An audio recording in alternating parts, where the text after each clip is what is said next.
TrickLife.com. I'm going to show you how to make your very own high-quality lock-picking tools by taking advantage of materials and tools you probably already have around the house. Here's what you'll need: a bench grinder or Dremel tool. I picked up this bench grinder for $20 at a local hardware store, so it might be worth looking into one if you think you'll be making a lot of tools.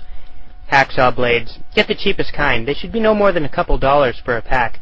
You'll be breaking or cutting these into pieces that you'll then use to shape your picking tools from. You'll also need a clothes iron and a safe surface for ironing. Make sure the iron steam setting is off. Some 100 to 150 grit sandpaper will help us to prepare the surface of the metal before we begin. It'll also give the picking tool a nice finish once the grinding is done.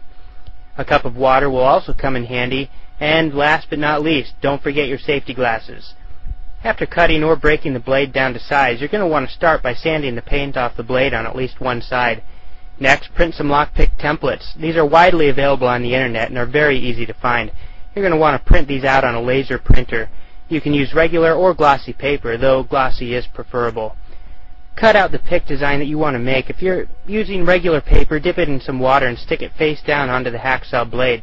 If you use glossy paper, there's no need to wet the paper, just hold it in place as best you can. Make sure your iron is good and hot and force heavy downward pressure for about 10 seconds. Let everything cool, then slowly peel back the paper from the metal. If it doesn't come off easily, you can dip the whole thing in water and rub off the paper. The toner from the laser printing will have baked onto the metal, leaving a near perfect image of the pick design. Now you simply need to use the bench grinder to grind away around the edges of the design image. I use the coarse grinding wheel to take off most of the excess and use the finer wheel for finishing up the more delicate patterns on the pick head. After you finish with that, it's all downhill from there. Finish off the tool with a bit more light sanding and you're done. You now have a professional quality lock-picking tools. But you're actually not finished quite yet. You still need to make a tension wrench. This is an L-shaped tool that duplicates the turning function of a key. Lucky for us, a good tension wrench is a breeze to make. And here's how you do it. Find an old windshield wiper blade and remove the long flexible metal strip that runs along the inside.